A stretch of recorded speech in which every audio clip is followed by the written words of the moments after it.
A Plaguelands Media production. Hey everyone, this is Hugh from Plaguelands Media bringing you our next Plaguelands Media October horror book review. I have this for a reason. You're going to see why in just a moment.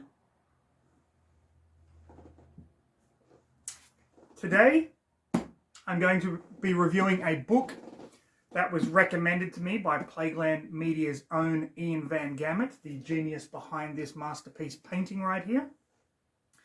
And that is Criminal Macabre, The Complete Cal McDonald Stories by Steve Niles. Now, those of you who don't know who Steve Niles is, you've probably heard of him as the writer of 30 Days of Night, illustrated, of course, by Ben Templesmith. Now, Ian had actually recommended this book to me in the past, but I wasn't able to get hold of a copy way back in the day. I finally did get my hands on a copy. Now, he recommended it to me for two reasons. One, it'll fit in perfectly for the October series of horror reviews, but primarily because of the writing style of Steve Niles and the voice of the main character, Cal McDonald. All of the short stories in this collection, and I say short stories, but a couple of them are novella length, are told from Cal's perspective, from his point of view.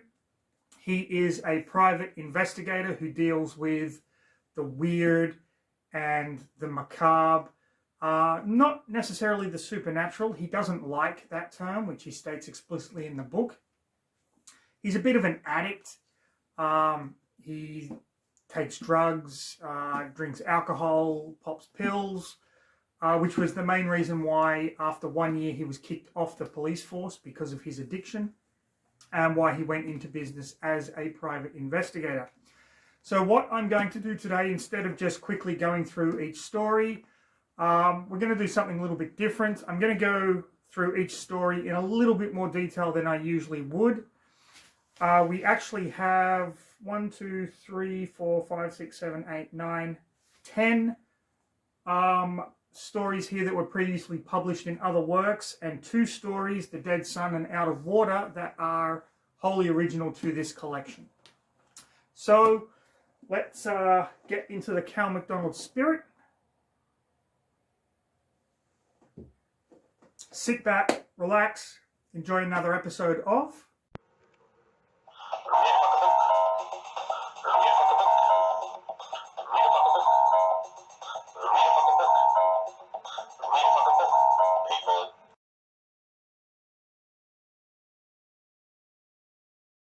So after a foreword by John Carpenter, which in and of itself is awesome, the first story we come to is called Savage Membrane.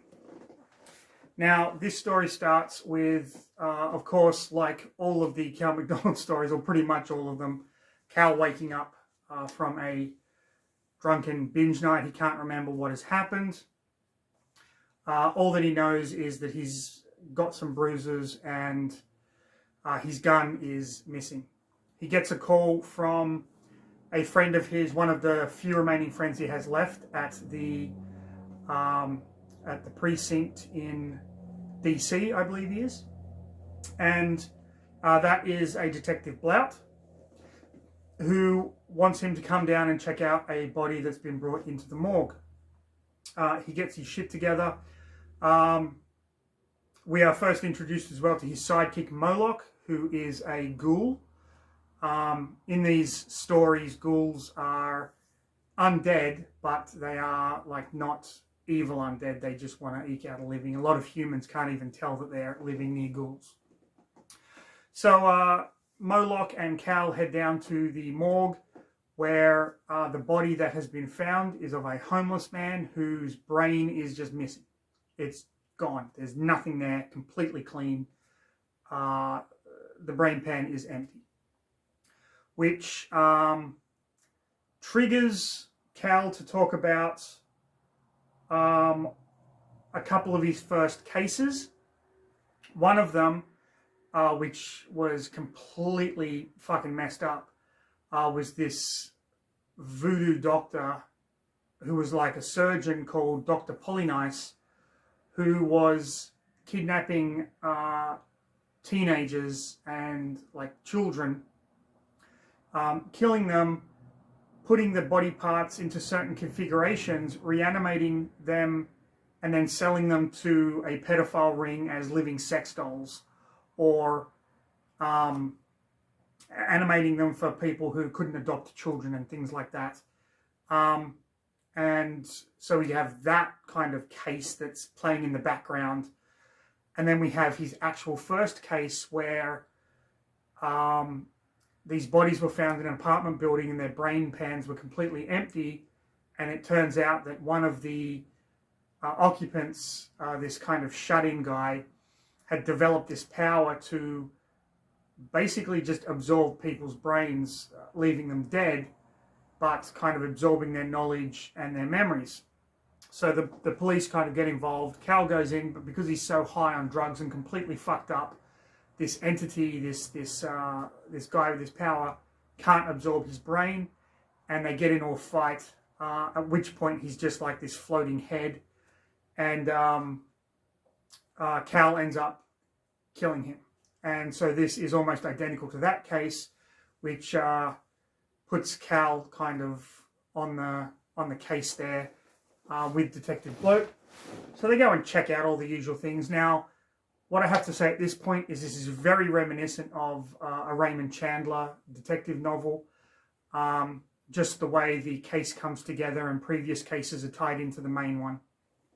So they go and investigating. Moloch kind of helps out, gets some ghoul friends to come along.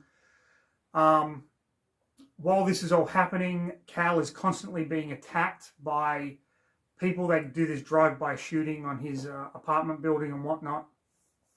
Which I'm not going to spoil it because the payoff for that side story is awesome and it ties perfectly in with the main story of Savage Membrane. Suffice it to say, it ends up being an absolutely ginormous shit show, but is so much fun to read and a wonderful, wonderful first story for this collection. I had trepidations going into this when Cal is describing his original fight with a giant floating head. But ultimately the payoff is absolutely well worth it, and it was a fantastic opening to this book of short story collections. Drugs, Guns and Monsters probably has the best opening in a Cal McDonald story, with the exception of one more, which I will get to later on in this video. It starts with Cal waking up, realizing that his newspaper has been stolen, and the newspapers on all of the apartment floors in his building have also been stolen, which is weird. So he kind of goes out, and when he comes back, there is an intruder in his apartment, and it is in fact Dr. Polynice, the gentleman I mentioned, the voodoo surgeon guy that was selling sex dolls to the pedophile ring that was alluded to in the first story. Now, he has escaped from jail after killing a lot of people, and he ends up subduing Cal and tying him to a chair, holding him out the window. He pulls out a scalpel with his scalpel and some operating tools, and he is going to basically kill Cal McDonald. Cal realizes this, sees his chance, and forces himself out the window in the chair. The chair smashes on the road from like 2 stories up. Cal gets up, runs back inside, ends up managing to subdue Dr. Polynice, calls the police. They come and they rearrest this voodoo surgeon guy. At this point, Cal's landlady comes in. She has some people who are kind of looking for an apartment. And at this stage, she decides to evict him because of all the shit that he gets up to. His rent is late, there's gunfire, the building's door gets destroyed in the first story. And it's a beautifully woven tie-in to the first actual story. So Cal's got 1 week to get evicted, or to leave, because he's just been evicted. At this point, Moloch comes in. Or no, actually it's another ghoul who is a postal officer comes in with a package for Cal, which Cal takes, and when he opens the package, he finds the head of one of his acquaintances, a detective or an investigator, I should say, by the name of Sam Burnett, who was stationed out in LA. He thinks it's a severed head, but realizes that the cut is too clean for it to be a severed head. At this point, the head wakes up, and Sam tells him that he was in LA investigating these satanic killings. He suspected these 3 teenagers. 2 of those teenagers were killed. When he went to the 3rd one, that teenager had laid a trap for him and had managed to time displace his head from his body. So his body is in LA, but he managed to get his head posted to Cal, knowing that Cal would come to LA and help him. Cal figures this is as good a time as any to move. I've just been evicted. Lets the other ghouls on the street tell Moloch where he is, because Moloch hasn't been seen for a few weeks now. Realizes that he's not going to be able to fly with a severed head. So he posts the head back to Sam's house in LA and packs up some of his important stuff. Sad that he's got to leave most of his files and weapons and shit behind, and manages to flag a cab. The cab driver is a ghoul, a friend of Moloch's, who lends him money for a plane ticket, and he flies out to LA and goes to Sam's house. When he gets to Sam's house, there are some gangbangers hanging around who come over and introduce themselves. It's daytime, but Cal realizes they're vampires. They let him know they're half vampires, and that, you know, Sam keeps an eye on them, they keep an eye on Sam. That's the kind of deal they have. So when he gets to Sam's place, he actually manages to pick up a case, whereas this young guy called Jerry comes to see Sam, doesn't realize that Cal isn't Sam, and there's a case for him regarding Jerry's 2 roommates that are acting very suspiciously. And when Jerry and their other roommate went down into the basement to where these 2 guys hang out, when they weren't home, they found a baby's arm in a plastic bag in the freezer. And so they came to Sam because they know Sam. He knows Sam's his detective that deals with his weird shit. Cal agrees to take the case pro bono. Jerry gives him the address, and Cal agrees to meet him there that night.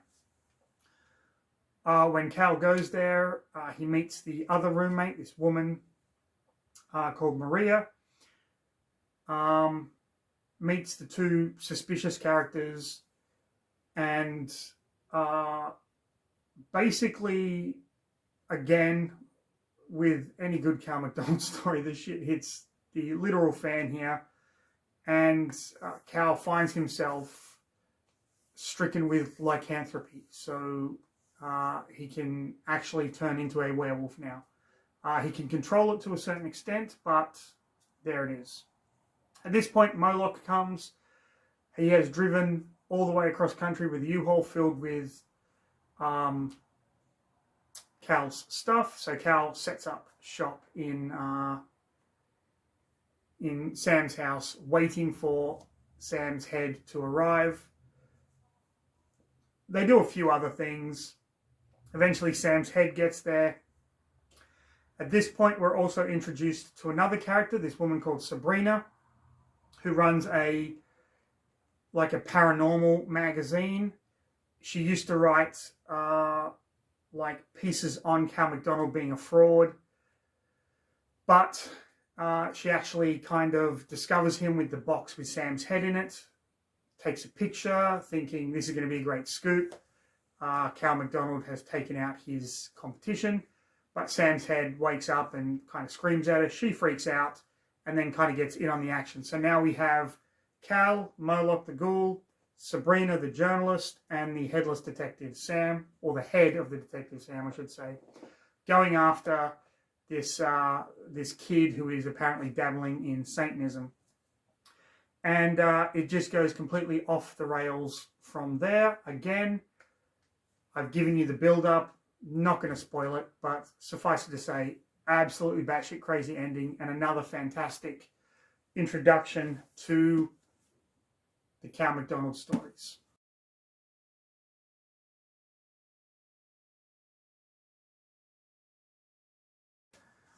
Okay, Dial M for Monster is basically one collection of 7 really shorter Cal McDonald stories, the first of which being The Dead Don't Die. This is a classic zombie story where Cal gets called in because there's a zombie outbreak in a town. He gets Moloch to round up all these ghouls to come and help him. So there's like 100 ghouls from LA because that's where he's situated now. And they go to this town. The ghouls kind of circle the town to make sure no zombies get out. And Cal goes in there to work out exactly what is going on before the military come and try to weaponize this zombie virus outbreak. Really cool story. But I can't say too much about it because it's going to spoil the twist for you. But just a really great Cal McDonald zombie story. So the next story, Dollface. We find Cal waking up in a jail cell. He had gotten into a fight at a sushi bar. As he's waking up, one of the other prisoners in the cell is actually trying to take his belt off, and Cal ends up beating the shit out of him, much to the amusement of the police and the other people in the cell. And he's told that the lieutenant detective in charge wants to talk to him. So he's led down there by this ghoul called Norris. During this time, Cal goes out of his way not to reveal that Norris is a ghoul to the other humans, because he knows how hard it is for ghouls to fit in. The lieutenant detective tells Cal that a man came into the station last night, drenched in blood, and they put him in an interrogation room, and he was quiet for 5 hours, and then he just started babbling, and Cal's like, "What's that got to do with me?" And she goes, "He said your name." So Cal goes down to see this guy and listens to the recording and tells the officer that's in charge of the recording, play it backwards, and it reveals a message that this guy's confessing to killing all these people and telling the police exactly where he did these crimes. So the lieutenant detective says, "Can you go and check this out?" He grabs Moloch, goes to this house, and while he's in there, they find this secret room that has all of these faces that have been skinned off these people just pinned to the walls. At the same time, Cal rushes into this room and gets stuck in this magic circle and starts to find his life essence draining. It's at this point that he gets a phone call from the police letting him know that that prisoner has actually escaped. And Cal says, "Can I talk to Norris?" And he gets on the phone with Norris and says, "Norris, I know where this guy is headed. Tell your ghoul friends, do not touch him. Let him come to me."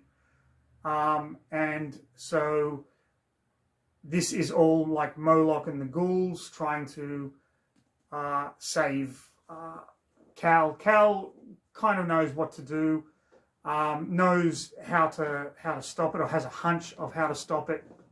And then the big twist at the end is a really satisfying payoff that I'm not going to spoil for anyone here.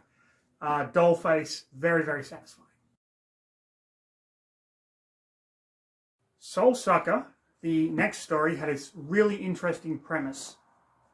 2 wannabe scientists come to Cal and Moloch, and they say they have invented a device that can return a human soul to the body. And they want them to basically be witness to an experiment. Moloch is very hesitant about this. The implications of a ghoul having their soul returned, because essentially a ghoul is undead, is soulless. That's going to, flip out the ghoul community. But Cal and Moloch go ahead anyway. And they watch as this machine actually works. But then what the soul is like and what happens with that soul is really the essence of this story. This is more a Moloch story than a Cal McDonald story, but Cal does feature very prominently in it. I really cannot say too much about that one without spoiling it. And I really wish I would spoil it for you guys, but I want everyone to get a copy of this and read these short stories. Soul Sucker. Awesome. Stitch had a really interesting premise that was really quite heartbreaking at the same time. These bodies have been turning up, which are just pieces of other bodies all stitched together, almost like Frankenstein's monster. But two heads are actually missing from all of these corpse pieces that have, or these bodies that have been turned up. So Cal is asked by the lieutenant from the earlier stories in LA, from Dollface, I should say, to help with the investigation because the feds are going to come in and take the investigation from her, and she doesn't want that. So they look into cases of decapitations, and they link two cases together, which end up being two fathers who lost their daughters to decapitation accidents and kind of met and hatched this scheme to try and get the daughters back together. So when Cal works this out and gets to the house, there is only one girl there, but the two fathers are there, and the one girl is a mishmash of everything that has been kind of sewed to her, including the head and the brain, and so she knows what these two men have done, and ultimately it's a story of fathers looking out for their daughters, but also it's a revenge story as well. Really creepy, fantastic ending to that one. Eater was an interesting one because this was one of the rare times that Moloch brought a case to Cal. In this case, he found a creature in the sewers whose mother had died. They don't know what this creature is, and brings it back. It's just a baby. Cal wants to kill it. Moloch is like, it's a fucking baby. We can't do that. But ultimately, a woman comes to get help from Cal, and this creature eats her and ends up growing a little bigger. At this point, they don't know what to do with this thing. They're trying to clean up all the blood and guts and crap that the creature has left on the floor. And they're visited by an elderly man who's looking for his wife, who was the woman that this thing killed. This is one of the few stories in the book, I think the only story in the book, that actually deals with aliens. But it's a pretty good payoff, ultimately. Not the strongest story. In fact, I think it's actually the weakest story in the collection. But it's still a hell of a lot of fun.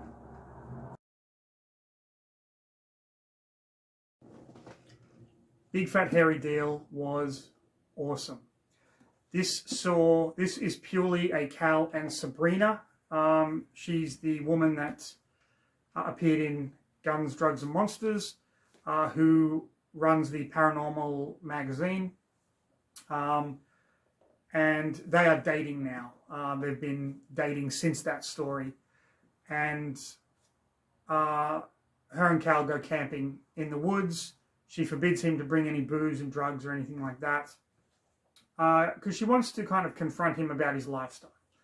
They get into a bit of an argument. He's like, don't try and change me, you know. I am who I am. You knew who I was, blah, blah, blah. She's like, whatever. And then they kind of reconcile. At that point, they hear something in the forest where they're camping. And so they run away from it, and they find this abandoned like laboratory facility. And they go in there, and they find a whole heap of bones of the creatures that are chasing them. The plan to get out is ingenious. The creatures corner them in this thing, in this facility, and they hatch this scheme, thanks to Cal being a conniving, sneaky bastard, in order to get out. The end of the story itself shows exactly how much heart Sabrina has when it comes to these kinds of things. Does she further her career with this story, or does she protect whatever it was that was in the forest? One of the best Cal McDonald stories in the collection.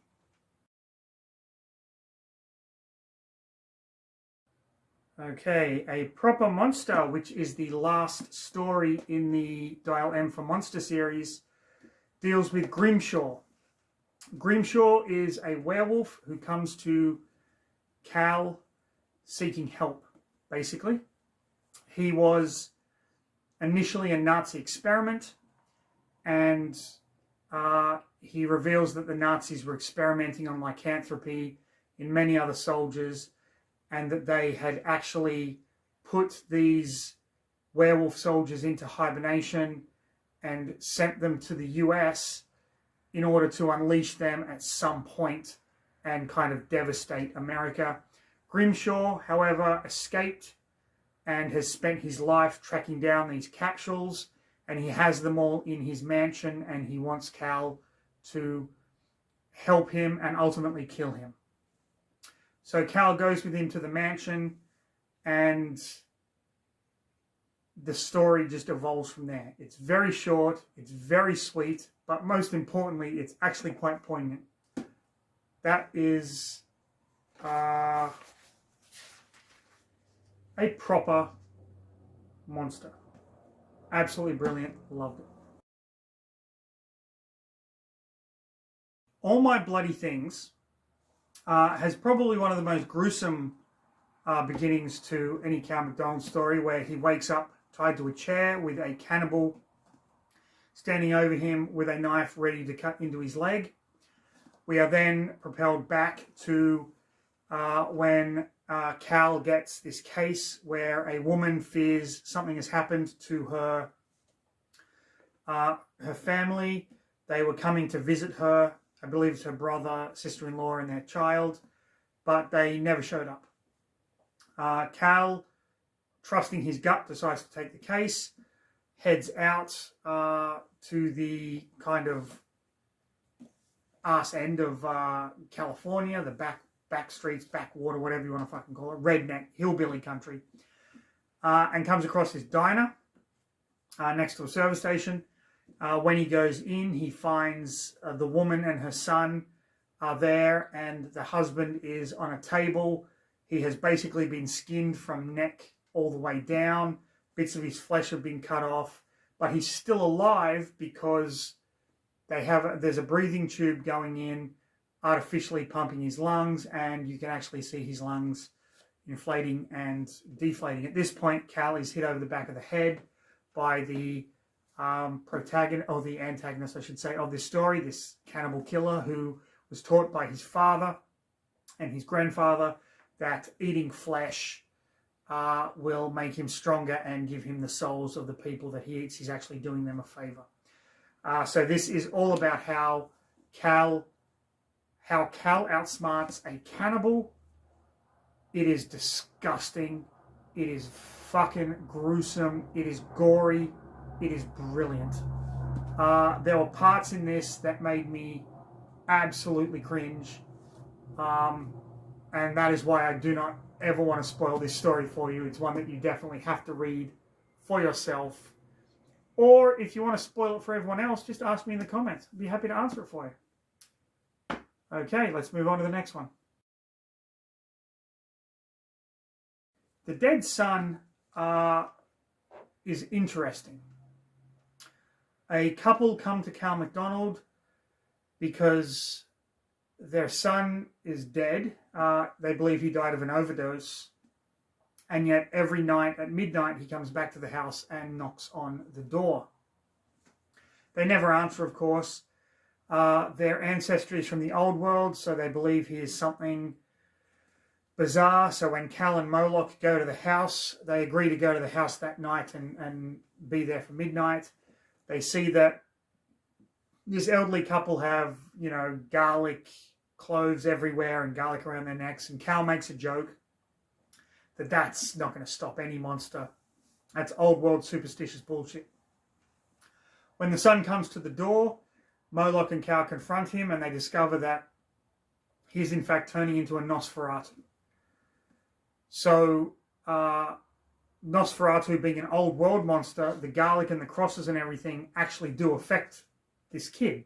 This 20-something kid who's now looking like an old man. His hair's falling out, his teeth are elongating and all that kind of stuff.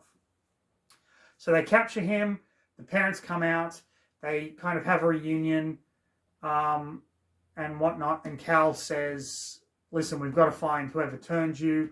This kid was jumped in an alley and turned that way, and Cal's like, we've got to find whoever turned you because there's a nest of these things and they're spreading. So the kid agrees after some coercion to take him to their master's lair. The kid takes him to this huge mansion up in the Hollywood Hills. They go inside. The kid pisses off. Cal and Moloch start exploring. Apparently there's a master and 3 female vampires, very reminiscent of the movie Van Helsing. That's what the vibe I got from it. Cal finds the 3 coffins with the soil from the original graves that are the bride's sleeping arrangements, whatever, and he pours holy water over it, so when they get in there, they're actually going to die. Moloch at this point has discovered a nursery with 3 little Nosferatu babies, like baby Nosferatu vampires, which is fucking unheard of. So they decide, Cal wants to kill these vampire babies. They decide to take them with them. As they take these babies down to the car, they're attacked by the 3 vampire women, who they dispose of. Cal looks up and sees the master vampire up there in the window, who tries to flee. This leads to a car chase, which has the vampire Nosferatu babies attacking Cal and Moloch in the car, while Cal is trying to chase this master vampire down and shoot him with a crossbow. It's horror action fucking awesomeness, which ultimately leads back to the parents of the guy that has been turned into a Nosferatu vampire, and their story kind of comes full circle. Really enjoyed The Dead Son. A twist with the Nosferatu, did not see that coming. Sorry to have spoiled it if I did, but there you go.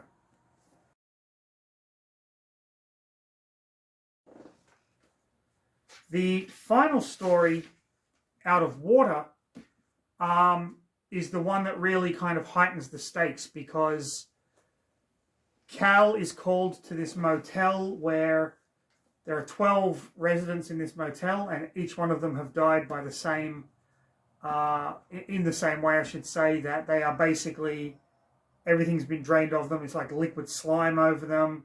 Their skeletons are gone, but the musculature is there. It's really fucking weird. And every time the cops try to move them, they just dissolve. Think Senator Kelly in the X-Men movie when he dissolves into water in when Storm is holding his hand in the X-Mansion. Ultimately, the stakes are raised because it's discovered that whatever is doing this can do this to ghouls as well, and undead have previously been immune to this kind of thing. One of Cal's friends, a ghoul named Emek, is killed in this way, and so that kind of heightens everything. This leads the cops and Cal to the aquarium, where this beast thing is discovered, as well as the person that is kind of growing these beasts, and ultimately during the battle escapes, and Cal and the cops have to track this guy down to put an end to this kind of growing darkness that is killing undead and killing humans. Very fitting end to this collection. Absolutely loved every single story in it, even if some were weaker than others, doesn't matter. This is one of the best horror short story collections I've ever read, especially considering that the main character is the narrator in every single one of them.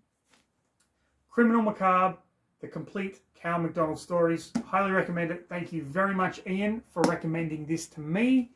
I will be checking out the graphic novels and the omnibuses when I get the chance.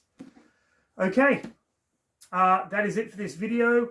Please like, subscribe, hit the notification button so you don't miss a single one of the crap that we produce. The awesome crap, I might add.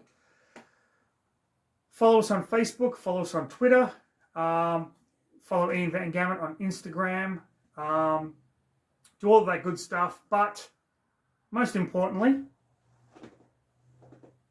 have a drink, stay safe, have a fantastic rest of your day, read a fucking book, people.